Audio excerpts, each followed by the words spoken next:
Thank you. Imagine you are minding your business in the hallway and a robot walks up to you. Are you comfortable? Are you nervous? Do you wonder what they're doing? Robots are a physical version of this new discipline called artificial intelligence. You may have even heard of it, even from your teachers or administrators here. I have spent a few years working with a specific robot, this one right here, Spot. Now, when you first glance at this robot, what do you think? How did we get to robots that were so evolved? What is it doing? What is it looking at? Who is watching what it's looking at? Let's take each of these and think how it might impact you and the world around you.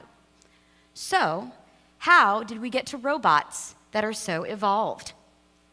First, artificial intelligence came to the average consumer as a toy.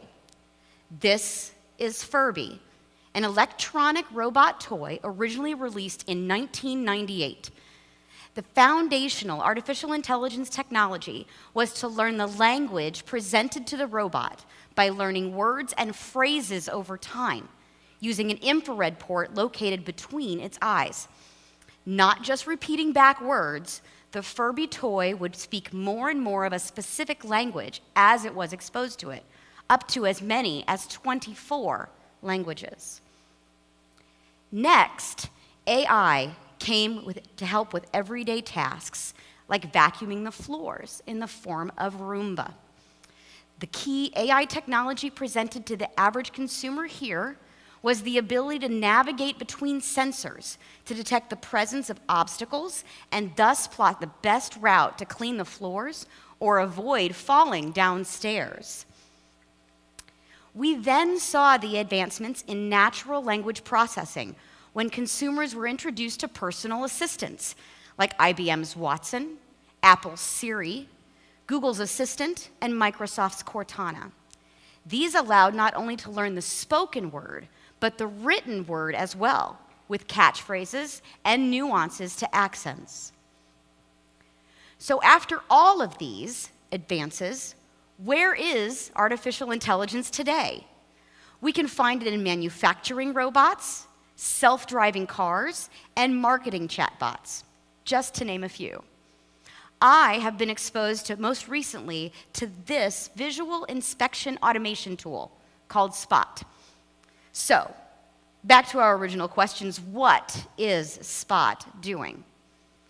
Spot can start at a specific location, walk up to 90 minutes around a room, and come back to where it began. It can be scheduled to do that many times throughout the day without an operator. Spot can figure out where it is and can return back to where it started when it cannot communicate with its controlling system. Spot can walk indoors, outside, in the rain, up and down stairs, and in snow. So what is Spot looking at? Spot can take a picture and through computer vision, identify what is in that object, or if there is something new that wasn't there the previous time that picture was taken in that same place. Spot can listen very closely if a pipe is emitting a frequency to help find a leak. Spot can capture a thermal image and provide a temperature reading of every single pixel in that image. And Spot can even detect a person in an image. So let's do a live demonstration today. First, we're going to go ahead and have Spot take a thermal image of us today. This is the dashboard that's connected to Spot today. And in the thermal image, we should be able to see myself and perhaps some other heat signatures in the room. As you can see, I must not be nearly as hot as you might expect. All right, let's start with the second demonstration. So we're going to try and have Spot take a picture to identify what was in the picture the first time and what was missing in the second time. So the first thing we're going to do is take a picture of my feet Down here at the bottom, there are 2 QR codes identifying locations in this particular shot. The first one, the Spot is only going to take a picture of 1 QR code, identifying that I am in the picture. There you have it. So then, if I step out of the picture, it will identify that there are 2 QR codes in this particular shot, and as a result, will identify that something is missing. Apparently, Adrienne Zarn is missing in this shot. So, who is watching what Spot looks at? The person holding the tablet can see what Spot sees. A person watching from a remote computer connected to Spot can see what Spot sees. And a person can review what Spot sees after the fact, like we just did, looking at images and video. This is artificial intelligence in the form of robotics today. So what does Spot represent to the future of artificial intelligence? To answer this question, we must reflect on the ethical decisions facing those implementing artificial intelligence in society today.